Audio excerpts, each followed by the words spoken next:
a further opportunity to urge our case as before you. We do not take it for granted that the Senate creates time for that particular engagement. We are greatly humbled. In response to the inquiry by my learned friend, Mr. Chergei, the Senator, I refer you to Volume 4 of the County Assembly documents, where we have the index and description of the document that we have filed. At page 55, if Honorable Senators, you are with me,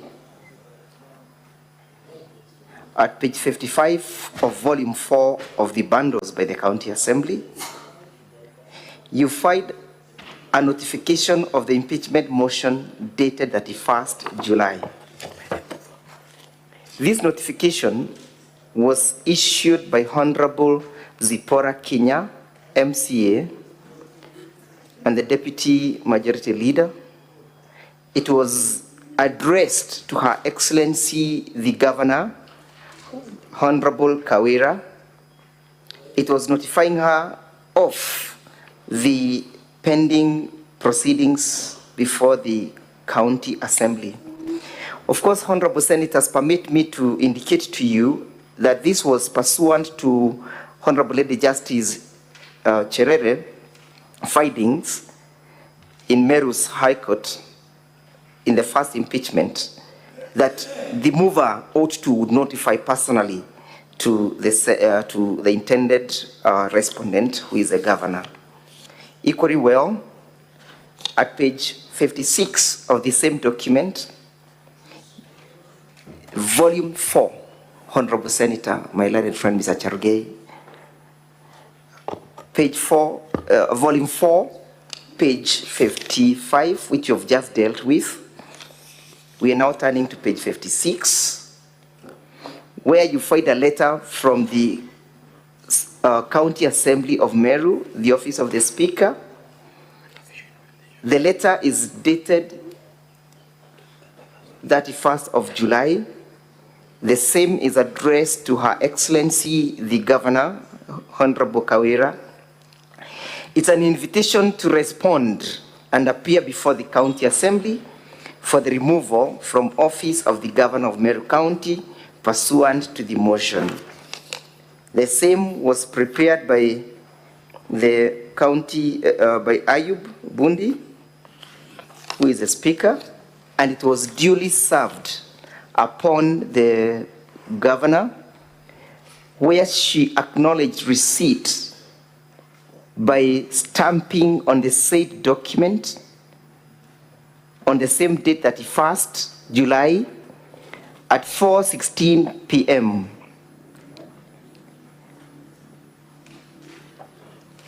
The same was supported by an affidavit of service. The first one is dated the 31st of July. Honorable Senators, you find that at page 59 of the same bundle.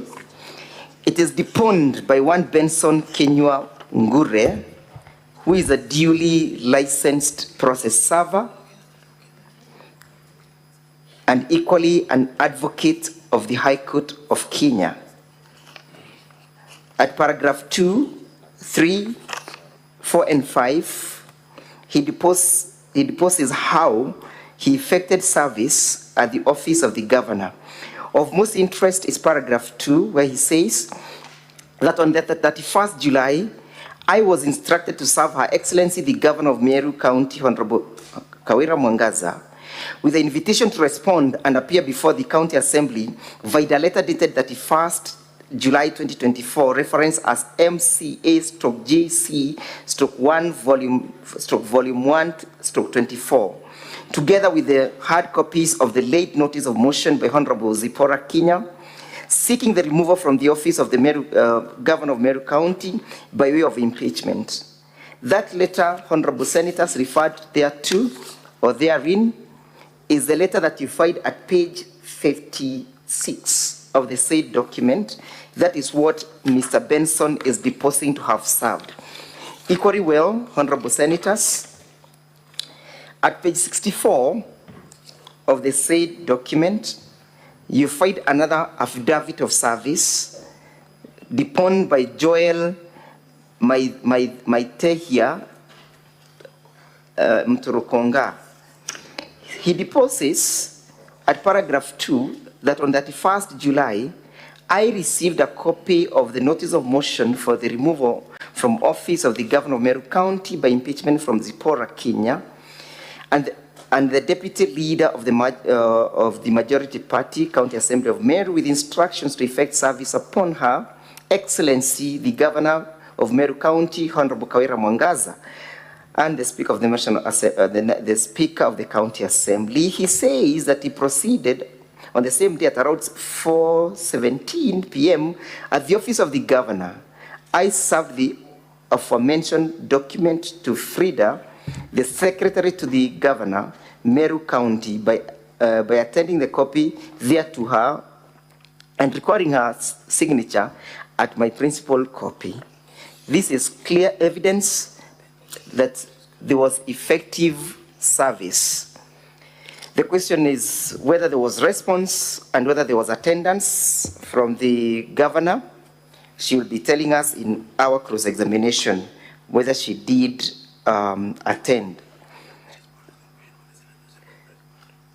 And that answers the first and the second issue, whether there was communication, whether there was evidence that there was tabled to challenge the notice. There was no correspondence and all pleadings that was filed before our clients challenging or responding to the invitation and challenging the notice of impeachment. We are not aware of one. The impeachment motion at the County Assembly went uncontroverted and unchallenged.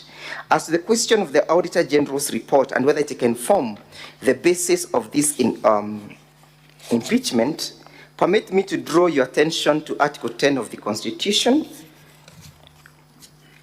because that is a legal question. It lays down the national values and the principles of governance, which Article 10 provides that it binds all state organs, state officers, public officers, and all persons whenever any of them applies or interprets the Constitution. And in this case, we are applying the Constitution and then the written law. One of the principles is the principle of accountability and the principle of transparency, the principle of the rule of law, the principle of good governance. When you go to the article establishing the office of the Auditor General, the Auditor General comes in to scrutinize and to lay effect to the implementation of Article 10. Whether there was accountability, whether there was transparency, whether the rule of law was followed in public expenditure. Again, that must be read together with Article 2 or 1 of the Constitution that provides and lays down the principles on how public resources must be expended. One of the overriding principles is that there must be prudent utilization of the resources. And number two, honorable senators, is that when reading the Constitution, we must read it as a whole. Any article breathing life to the subsequent one. That is to mean, honorable senators, that if an office has been established by the Constitution, an office such as that of the Auditor General, it must be seen as a complementing office that is complementing the principles laid down under Article 10, pursuing the doctrine of transparency, the doctrine of accountability, the doctrine of the observation of the rule of law, the doctrine of good governance. That is to mean, honorable senators, when an issue has been raised in the... Senator Christo, allow the council to conclude, then you can make your intervention. Yes, what is your issue, Senator Christo? Thank you very much, Speaker, for allowing me to just make this quick comment. Speaker, You have given direction that we only have 30 minutes for this clarification session, and I believe that we are moving into an area where the council is being allowed to re-prosecute his case by giving quite lengthy responses, and the rest of us have other clarifications we'd like to make. If it pleases the House Speaker and yourself, could the council be guided to just make his responses brief so that we can get through more clarifications and not to re-prosecute his case? I thank you. Council for the County Assembly. Yes. If I was wondering what kind of question you're responding to, because the question by the Senator for Nandi has no relationship with the lengthy statement you're giving. Be precise, just go straight to what you've been asked to clarify. And I'm giving you 2 minutes to conclude that. I'm well guided, Mr. Speaker, sir. Yes, the answer is yes. The Auditor General reports can form the basis of impeachment because as under the time of the generation of that particular report, Article 229 requires the County Assembly to debate. After debating, that does not mean that it disposes of or waives the County Assembly's responsibility of oversight. It can form the basis of impeachment because an action must ensue and all follow from the findings of the county of the reports. It's not just a report that has to be done and be placed somewhere and gathers dust. Senate Majority Leader.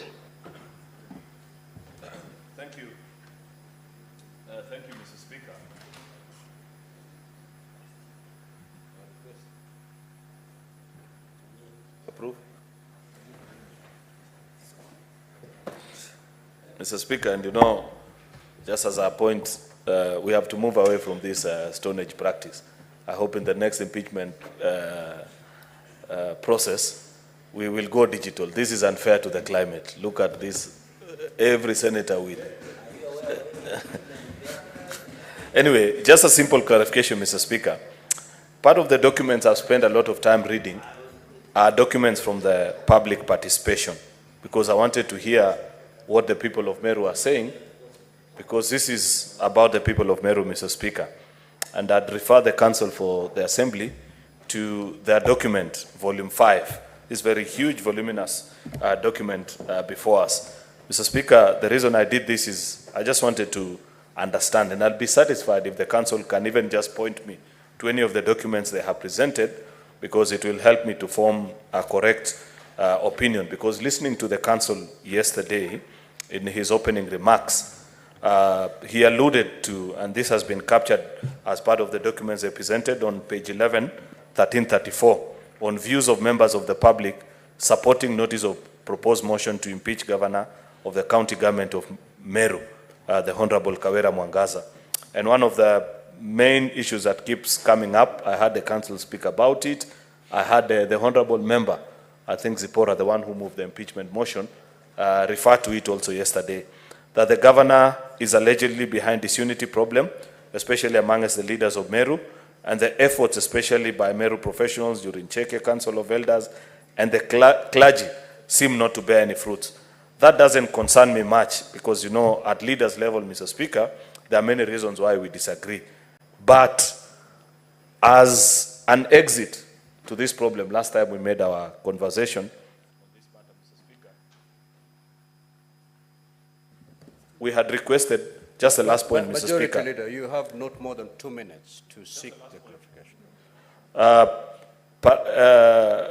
The 12th paragraph of that process is that the Governor is alleged, paragraph 11, the Governor is alleged to frustrate the process of reconciliation between her, the Deputy Governor, and the MCAs. This featured prominently in their case and submissions. Is there any document that they can point out to us, Mr. Speaker, to confirm that indeed there have been efforts to do this, but the Governor specifically frustrated them? I'd be satisfied even if just told, go to this document and see this. Thank you. County Assembly, 1 minute. Thank you very kindly, the Majority Leader.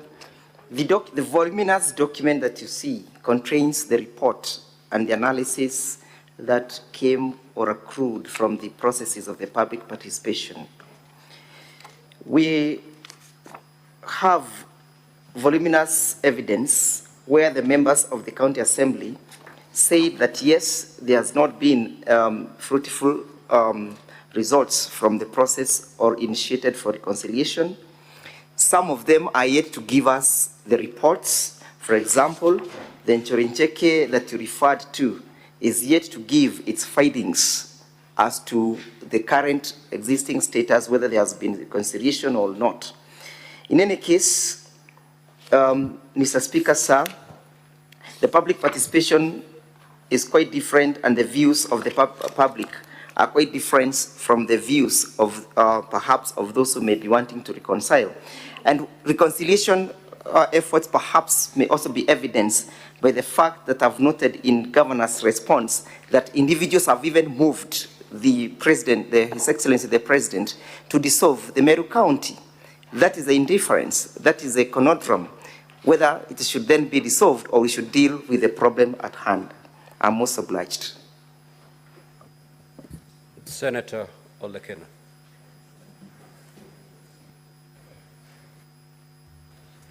Thank you, Mr. Speaker.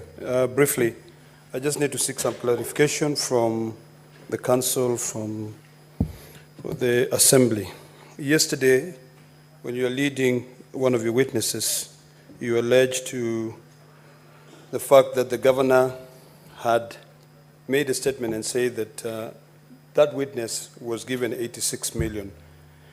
Could you clarify the following things? One, whether there was only one pay bill or there were others. I refer to page 168 of volume 1B. There's an account number 075560442, which is also for the pay bill number 247247, which I believe is an Equity Bank. Whether you have that statement here. And then there was also a statement in the same page 168 that says that those donating from abroad should send to a number 0720103-913 if we have a statement to that effect. And then finally, on this issue of the Auditor General report, do you have, as per the Constitution, Article 229, subsection 8, it says that, it reads as follows: within 3 months after receipt of an audit report, Parliament or the County Assembly shall debate and consider the report and take appropriate action. Do you have any report, maybe I missed it out, where the County Assembly of Meru debated on the Auditor General findings and took appropriate action so that we can be able to look into it? Or did you just take the Auditor General report and submitted it as part of your case? Thank you, Mr. Speaker. County Assembly, 1 minute. Thank you very kindly, Mr. Speaker, sir. The witness who testified, one Irene, who is the window to the deceased, confirmed before the Assembly that there only existed one account, and as to whether the money that was being sent from abroad was ever uploaded to the same account. In her examination in chief, she led the House to the evidence that 115,000 shillings that had been generated found itself to the pay bill, and that you find it at page 301 of volume 2, where all the money from that particular number, which was registered in the name of Judith, was eventually credited to the said account, and the credit is reflected as that of 115,000. And the number that was responsible for collecting of the 100,000 shillings, 1,015,000 shillings, appears on the Governor's bundle of document labeled as Volume 1B, at page 168, I beg your pardon, marked as KM20. The number is registered as that from those in diaspora sent to this number, that is 0720 103 913, registered in the name of Judith. That is the number reflected in our bundle of documents statement at page 301. So all the money had one centralized mechanisms of management and only one pay bill. We'll be asking her to give evidence as to the whereabouts of the other millions when her time comes. As the question of the Auditor General, whether it has been debated, the same was generated on the 20th of June 2024. And the motion before the Assembly is dated the 31st of July. Debate is yet to take effect at the County Assembly. But the question is, was there a transgression that was notified or noticed by a constitutional organ? And if yes, how do we proceed to deal with that legal transgression? Senator Mtata. Thank you, Mr. Speaker, sir. I rise on the question of public participation. I've gone through the bundle, and I don't see any evidence that feedback was provided to the people who gave their views on either why they were accepted or rejected. And this is a standard that has been set by the courts, that there must be feedback to those who present their views. It's not like a census or something. So can the Land Council point me to any part of the evidence they have where they complied with the standard on feedback, on public participation, so that what they have submitted can be admissible as having met the threshold that has been set by the courts, especially in Civil Appeal number E003 of 2023. That's the National Assembly, and another versus Okio Mtato Koiti and 52 others. Thank you. Proceed, Counsel. Thank you, Mr. Speaker, sir. I must thank the Senator for Busia for the work done in contributing to the jurisprudence of this country, and especially the question of public participation, which is still a moot area with a lot of jurisprudences emerging, a challenge that also faces perhaps most of the government organizations on how to initiate it and how to get a feedback. I must admit that this is a recent ruling, judgment of the Court of Appeal, which is barely a month old, and therefore, and actually it was delivered on the 31st of July this year, when the motion was already in the County Assembly. So I believe that most of the organizations, including this Senate, is yet to adjust itself to meet the legal threshold as laid out by the Court of Appeal. Previously, Senator Asige, you've answered the Council. Senator Asige. Thank you so much, Speaker. Yesterday, Speaker, the Council, through his witness-in-chief, played some videos. My questions are as follows. There was one video that depicted a scene whereby it looks like it was said to be the home of the witness-in-chief, and somebody was pouring petrol and then torched a fence on that property. My question is, who took that video?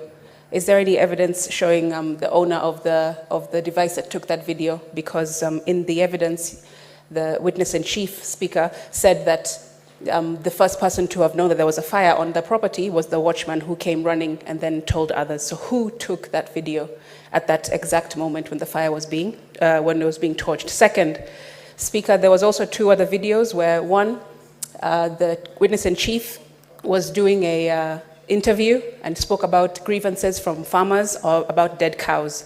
The second was a news report talking about a lack of service delivery in a hospital where a lady was made to give birth outside of a hospital. Speaker, I wanted to find out if there are any supporting affidavits if there are any reports, certified reports of the same two scenarios, which would give credence to the allegation of lack of service delivery in our batch of documentation. Lastly, on page 168, there is a number of an account, and I wanted to know whose it belongs to. It 0755. I forget the rest of the numbers. 60442. Can you please clarify whose that belongs to? Thank you. County Assembly. Thank you, Honorable Speaker. The video that was played was captured by the CCTV footage at 3:48 a.m. It's evidence from the video supported by the affidavit of the mover, and the matter is still subject of these proceedings. The video on the evidence on the dead cows and the lack of services at the county government of Meru, the same is supported by the evidence and the affidavit of the mover annexed here too, and evidence has been laid in chief in that respect. And we have a certificate of electronic evidence produced in respect to that particular footage. On the question of the number, that is 0755560442, that is the number of the witness, our witness PW2, who happens to be the window to the deceased, the slain blogger Sniper. Yeah, and that is part and parcel of the number that forms the basis of the account. Thank you. Honorable Senators, we shall now move to hear the case for the governor. Counsel for the governor, you have the floor. You have 4 hours to present your case. Those 4 hours do not include the time that the honorable senators will take to seek for clarifications. Thank you, Mr. Speaker, sir, and thank you, distinguished senators.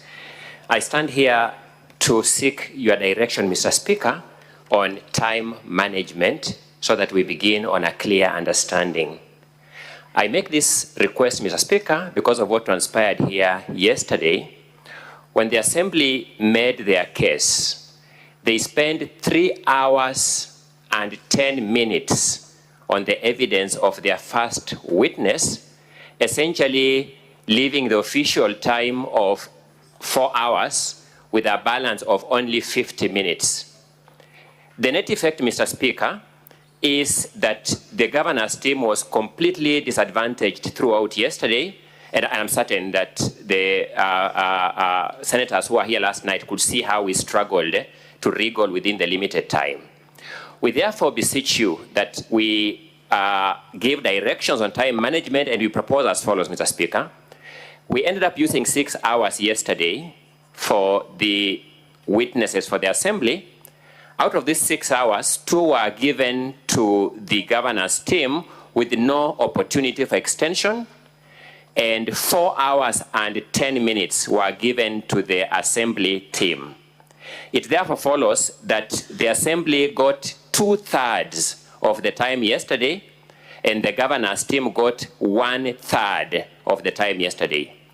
We beseech you that in tandem with the principle of equality of arms, the governor's team gets 2/3 of their time today, and the Assembly team gets 1/3 of the time today in advance of commencement of the proceedings, so that every party decides how they want to use or play about with their time, and when they run out of their time, it is their own making and they take the consequences. If that direction finds favor with you, Mr. Speaker, sir, the 4 hours you have given us today translate to 240 minutes, 2/3 of which is 160 minutes. We urge that from the very outset, you direct that the governor's team has their 160 minutes, which they will decide how to use, and the Assembly team has the balance, which translates mathematically to 1/3 of the 4 hours that you have given us today, and they will decide how to use it. So that if any party wastes time, they are wasting singularly their own time and not the adverse party's time. I make this plea, Mr. Speaker, precisely to underpin the principle of equality of arms, because the Hansard of this House will bear me out. The Assembly got 2/3 of yesterday's time. The governor's side got 1/3 of the time yesterday. Once you give that direction, Mr. Speaker, I will then give you how we intend to distribute our time and how we are going to go about calling our witnesses. I humbly submit. Now, Counsel for the County Assembly, we need not debate on issues of time. You know exactly what happened yesterday. Yes. You were given 4 hours. You took 3 hours and 10 minutes. I am on a different position that I also wish your guidance so that you can just do it No, on time, it's squarely in my hands. So on time, just it's clear on sit your as I hands. give directions on That's the correct, Lord. Yeah. Please do. Take your seat. Mr. Speaker, sir, yesterday proceedings, one Linda, who is a legal advisor, who was a legal advisor, alluded to a fact of forgery of her, a document that is purported to have been issued by her. Mr. Speaker, making an application under Section 65 of the Evidence Act, that for purposes of establishing the truthfulness or lack of it of that claim, which is grievous, that this Senate does order the bearer of this document, that is Governor Kawira, to produce the original copy of the same before the close of business so that we can have a look at it.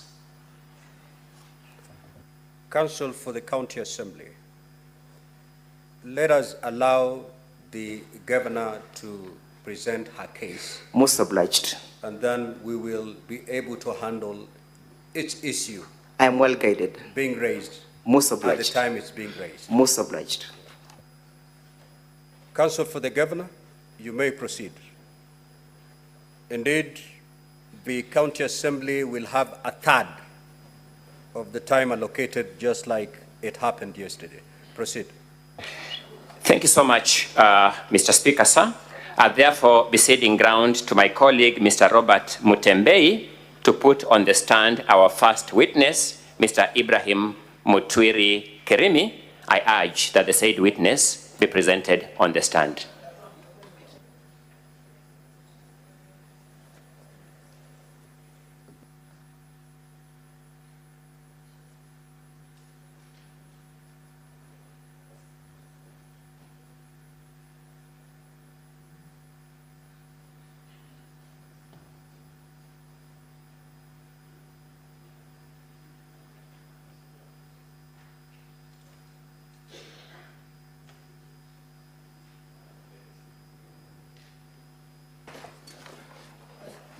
Mr. Speaker, as we wait for the witness to be brought in, for the record, my name is Robert Mutembei. I intend to take about 20 minutes on this witness.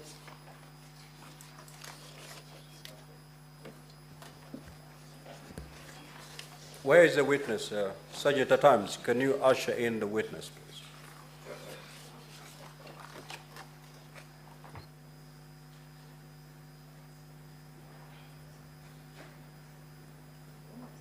Secretariat, may you administer the oath.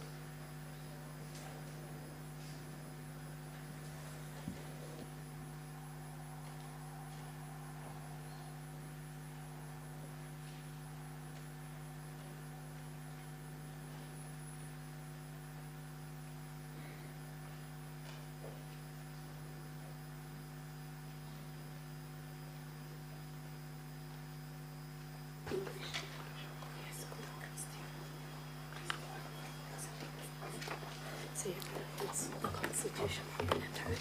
Just my books. We're gonna hold the Bible here, right? You say here, so you say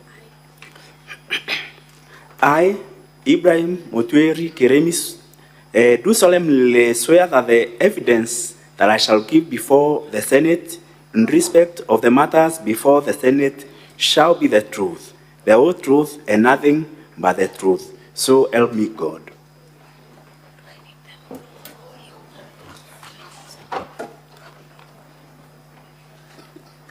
Mr. Ibrahim, could you kindly introduce yourself to the House? My name is Ibrahim Motweri Keremi, the CC member, Finance, Economic Planning and ICT, Meru County Government. Mr. Ibrahim, kindly confirm that you wrote an affidavit that appears in support of the response of the governor, and that is your signature on the affidavit. Yes, I do confirm that this is my affidavit signed by me in support of the governor of Meru County Government. You wish to rely on this affidavit as your evidence before this House? Yes, I do. The affidavit is signed on 16th of August 2024. It appears from page 30 to 35 of volume 1 of the governor's response. Ibrahim, let's just go straight to what has brought you here in light of the time that we have. Have you read the impeachment motion that has been brought against the governor? Yes, I have. Specifically, have you read count 3, which largely talks about financial issues, most of which have been the subject of discussion yesterday and today morning? Yes, I have, and particularly manual payroll and alleged irregular payment of allowances to doctors. Very well. So let's go to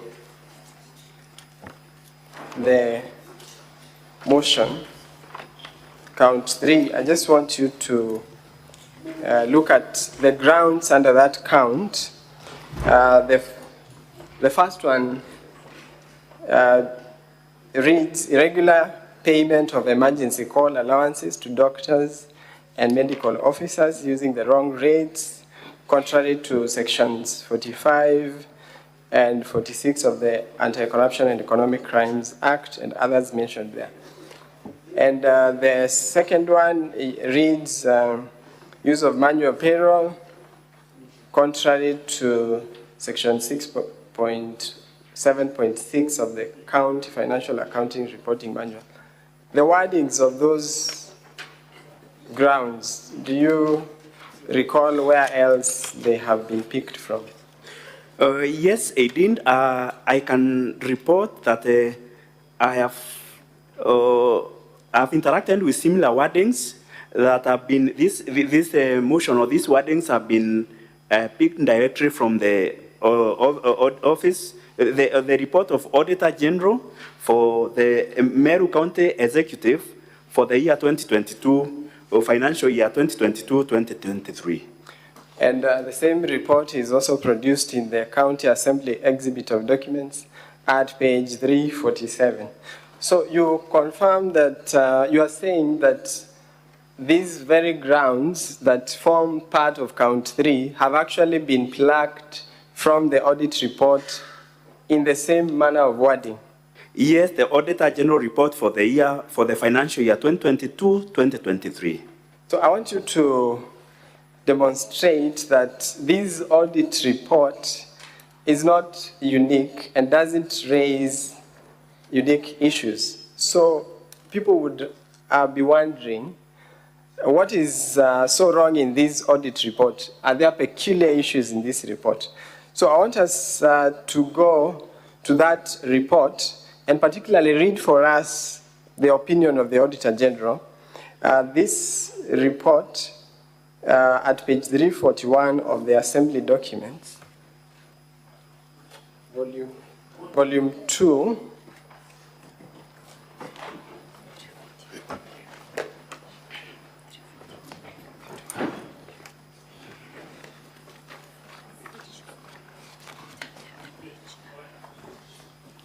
page 341,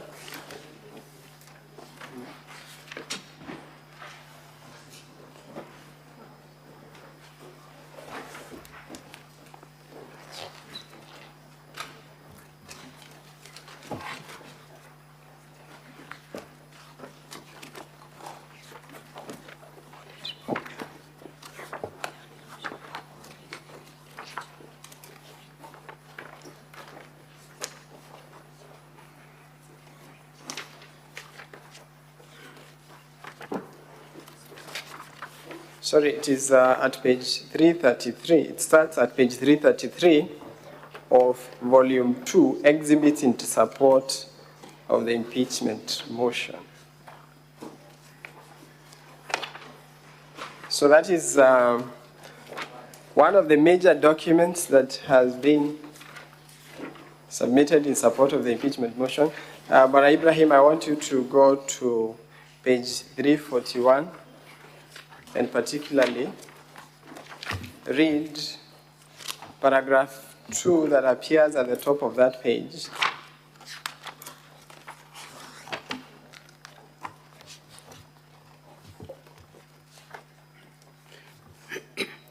Yes, I will read.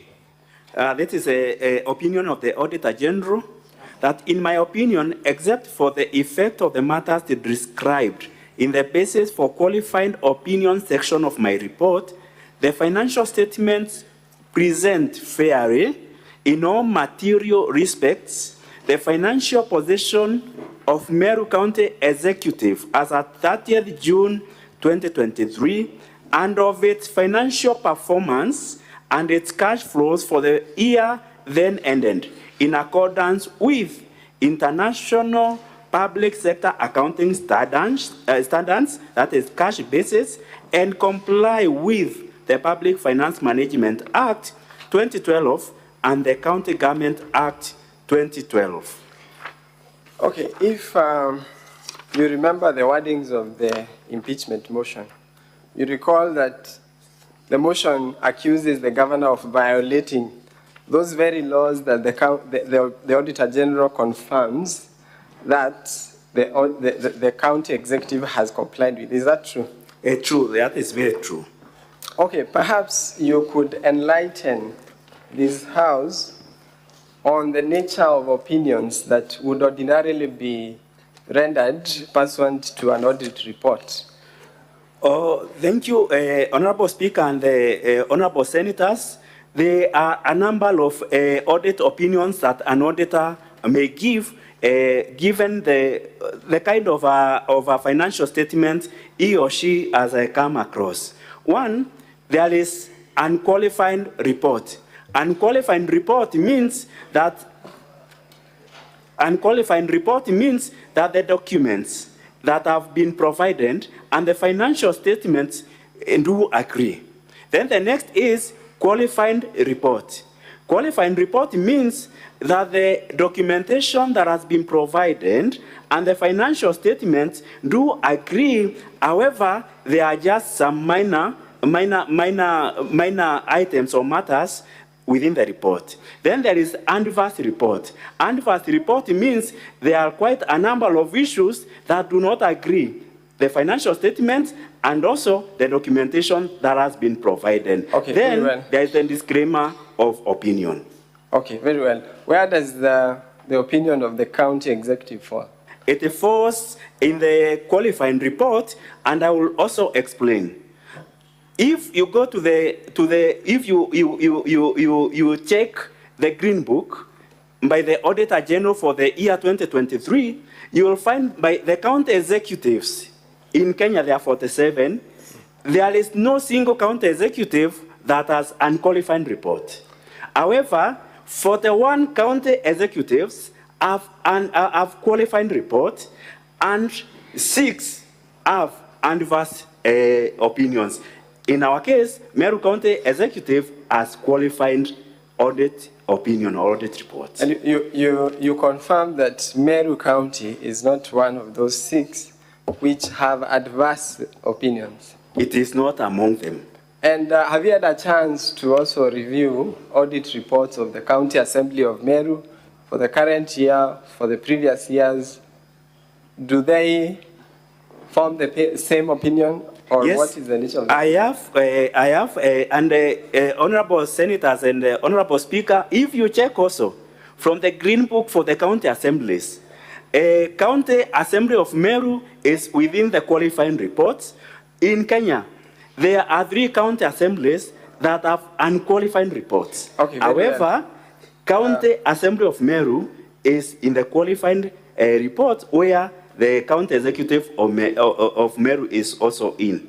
So, Ibrahim, what you are telling this House is that there is nothing unique about the report of the County Executive of Meru. There is nothing unique, and indeed, a qualifying report is, as I said, the documentation and the financial statements are agreeing. Okay, very well.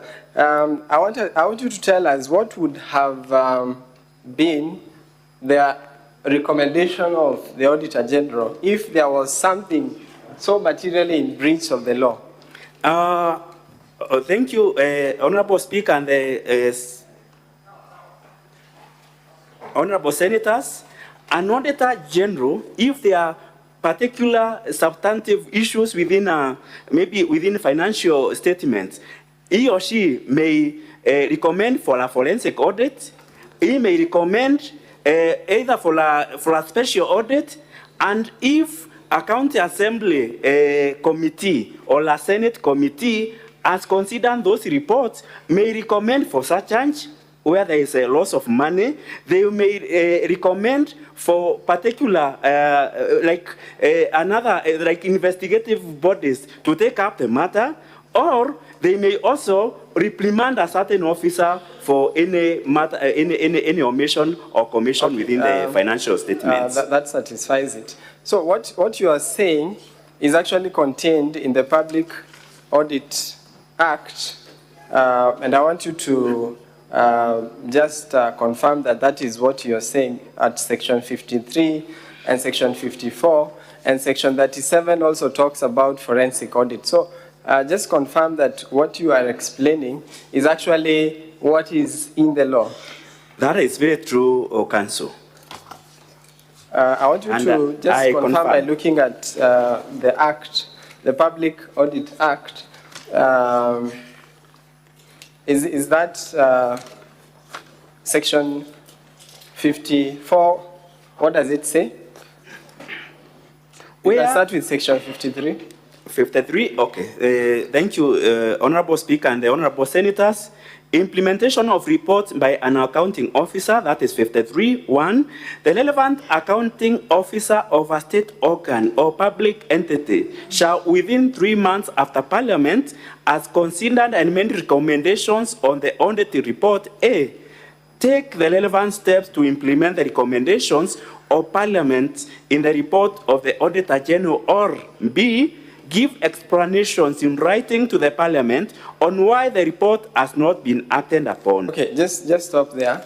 Counsel for the Assembly started when he was answering the questions before the senators. I quote him, he said, action must ensue from the audit report. How does action arise from the audit report? Is that what you're reading at Section 53?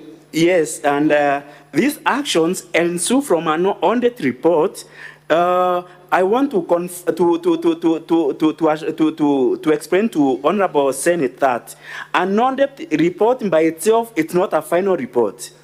It must have, that is why a number of, the County Assembly or the Parliament must consider the recommendations or the opinion. In fact, the audit report is an opinion of the Auditor General. Why is it an opinion? It is an opinion because when the auditor was auditing the books, the time was limited. It was, in fact, the audit is just a sampling.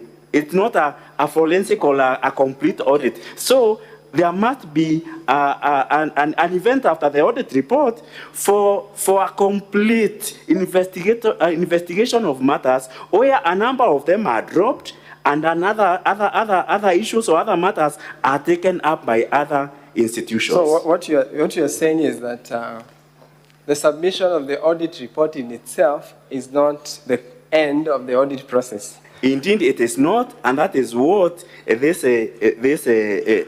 provisions is putting. Have you ever been summoned by the county assembly to shed light on the audit report? For this particular audit report for the financial year 2022-2023, I have not. Okay, very well. Let's go to the issues that have been raised in those two counts we have made reference to. There is the issue of the manual payroll. So why was there a manual payroll used for that period? Maybe you could explain very briefly what leads to the use of a manual payroll. Honorable Speaker and Honorable Senators, a manual payroll means an individual has been paid outside the system, that is the automated system, or that is the IPPD. Okay, and so this happens.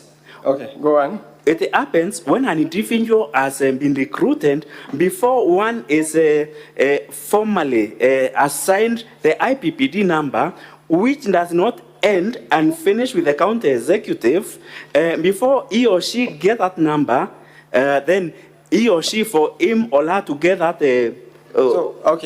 Just to cut you short, who gives the IPPD numbers? It is given by the Directorate of Personnel Management in the Ministry of Public Service in the national government. And have you produced evidence to show that the county executive actually applied for these numbers and how long it takes? In fact, in the evidence that I have provided. So, Honorable Senators, it is the evidence is in Volume 1B of the Governor's bundle of documents from page 190, page 183 to 184. From page 183 to 194. The documents contained in those pages, what do they show in summary? Very briefly, what do those documents reveal? Okay, let me begin with page 183. It's KM28. It shows a request for personal numbers by the Department of Public Service of the County Executive of Meru, which was done on 11th December, yes, 2023. When was the response received?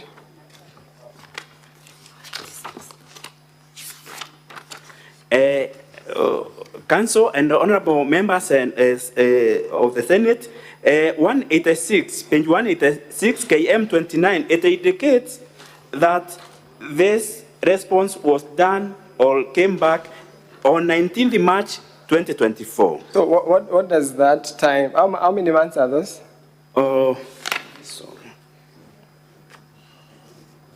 Okay, was it within a very short time? No, it wasn't Council. Okay, so you are essentially saying that it takes time. It takes time, and also to explain a bit further, for these are the newly recruited officers.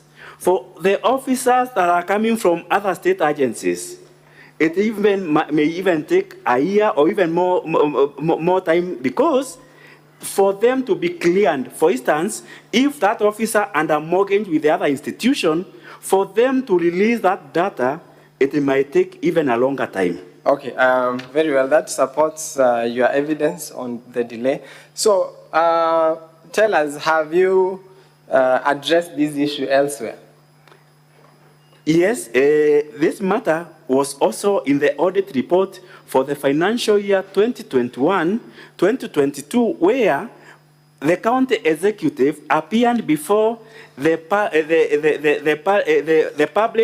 County Public Accounts Committee of the Senate. And did you write a response to the Senate on that very issue? Yes, I wrote and even explained myself. Yes, is it the response that appears on page 180 to 182 of Volume 1B of the Governor's documents? Page 180 to 182 of Volume 1B of governance documents. Is that the response you're talking about? Very, very true. In fact, it begins with the invitation of it indicates. We can leave the details, but I just wanted you to confirm that you were actually were invited to by the Public Accounts Committee of the Senate. Absolutely, Now, so yes.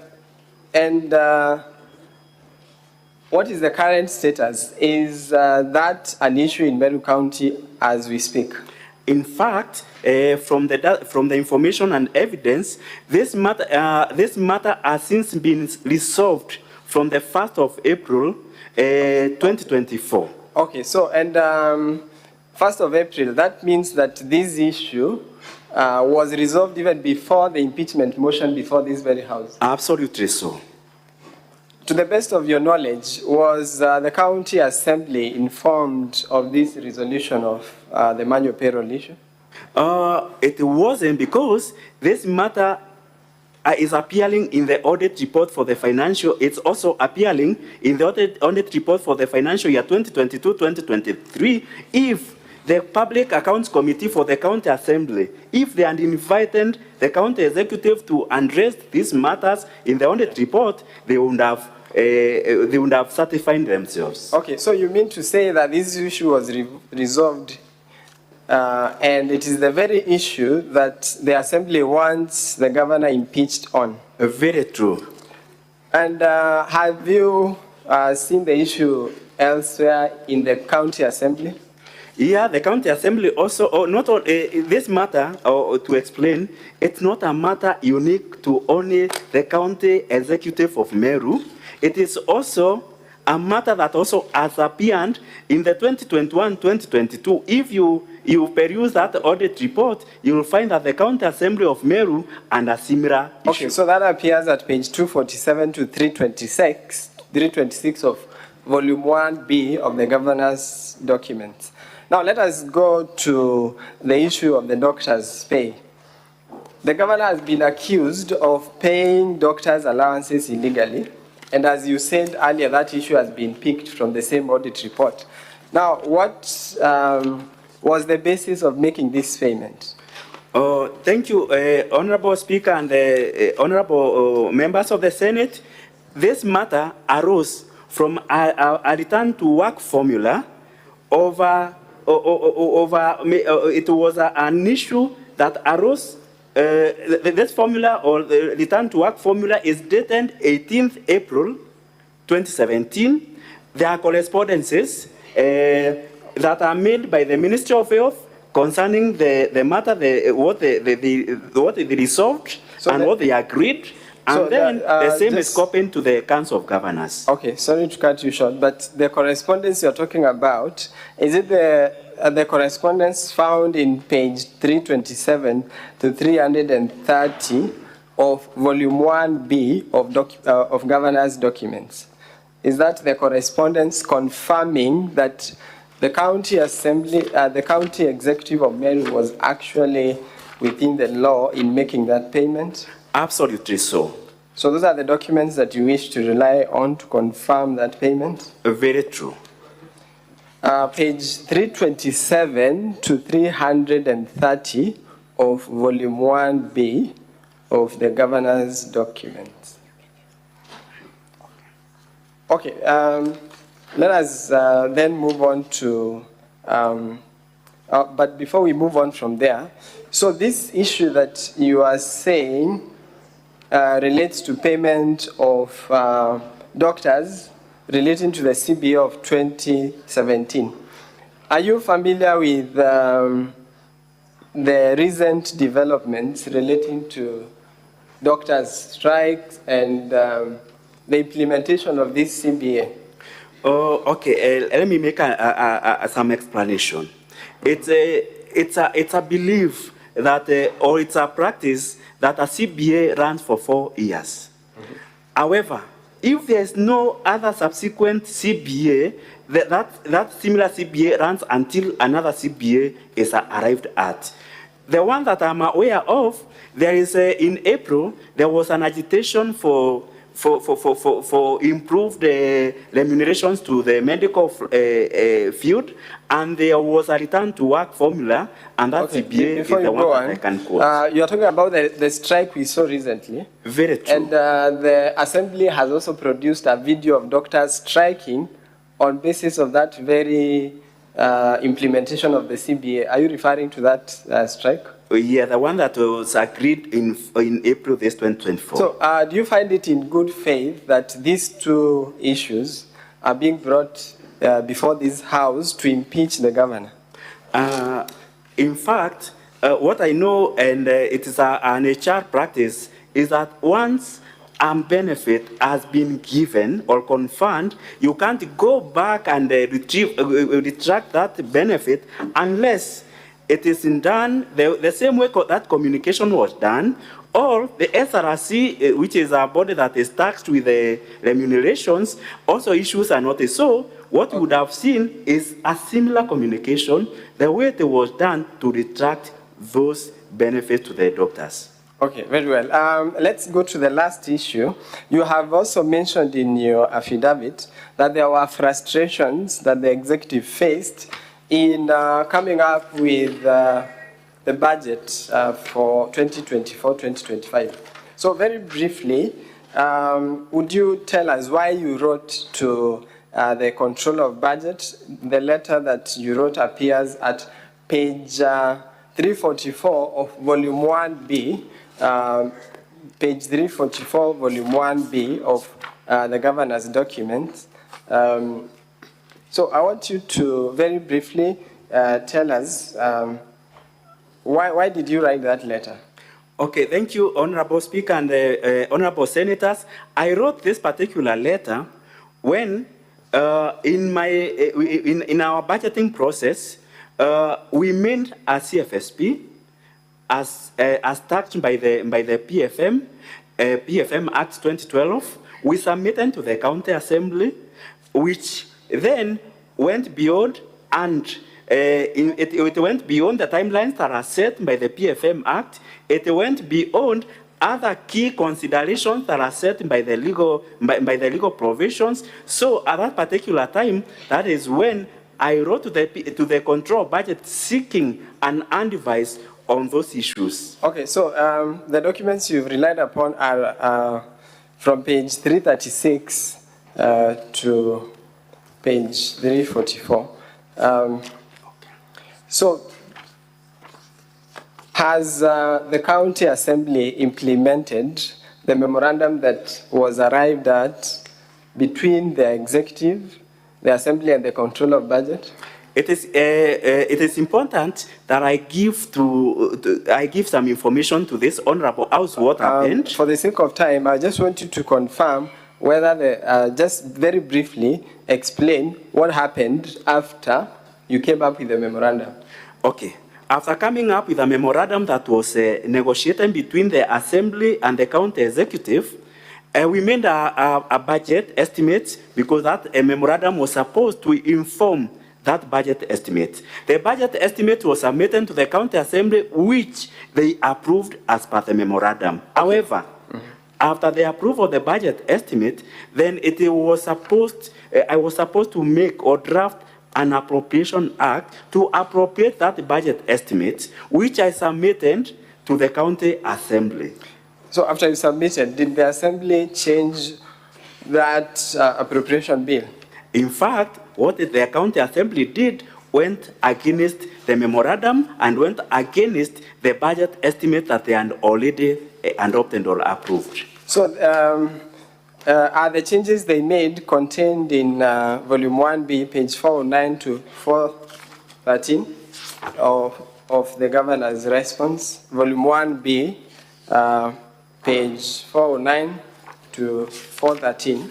You confirm those, just briefly mention whether those are the changes that you are talking about. In fact, these are the changes, and this you will see, it's an under paper, because I also wrote again to the control budget when I realized there's a business appearing in the under paper of the County Assembly proposing to make amendments against the proposed memorandum and against the budget estimate that the county assembly and already. Okay, very well. So just before we invite, before we let you off for the examination in chief, there were several comments made yesterday about service delivery of the governor.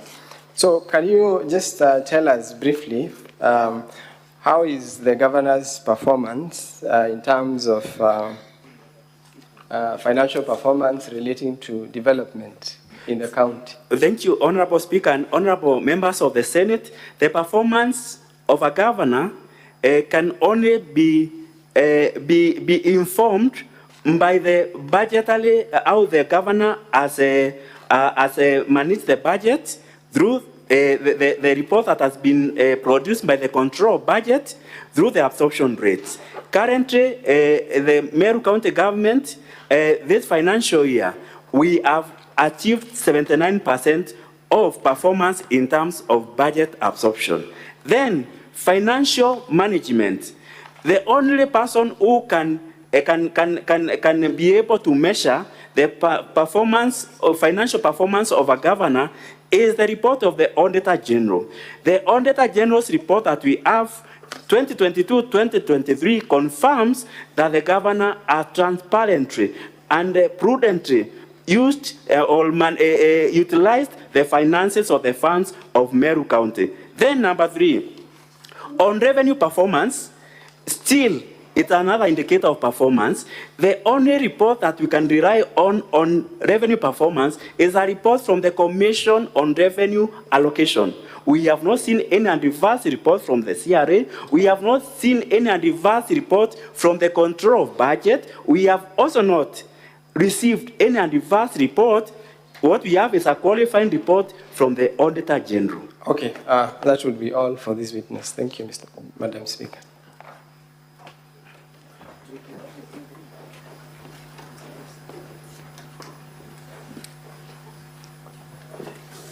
Is that all for the witness?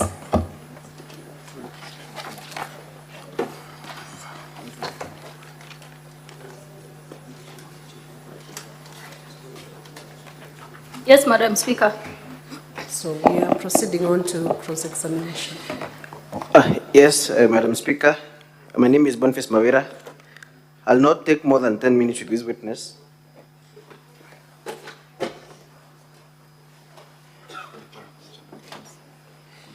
You may proceed.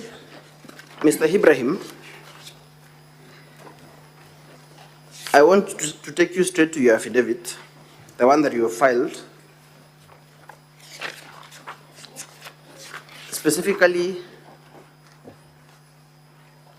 at paragraph 26. Are you there?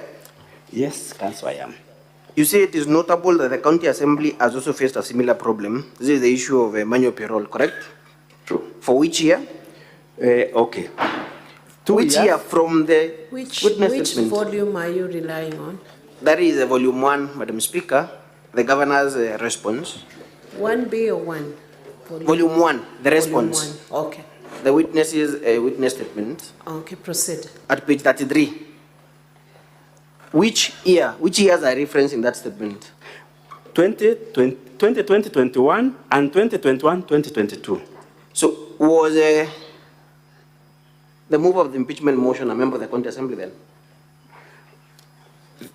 She wasn't, but the purpose... She wasn't, correct? The purpose is to show... It's a yes, no question. No.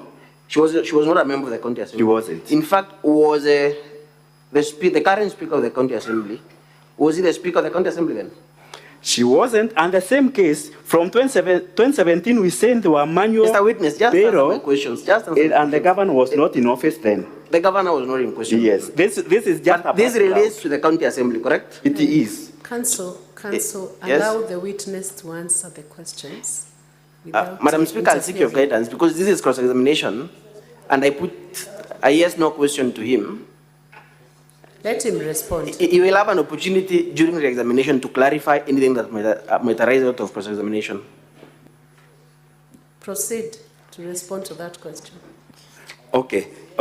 Council, the information relating here it doesn't mean that this is just a background to show that this matter is not only unique to the county executive. I appreciate that, why, Mr. Witness. I appreciate that, but my question is, this is for before the general election of the 2022, correct? Correct.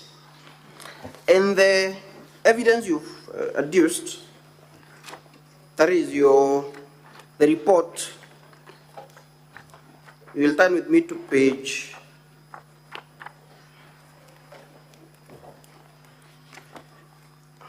1B.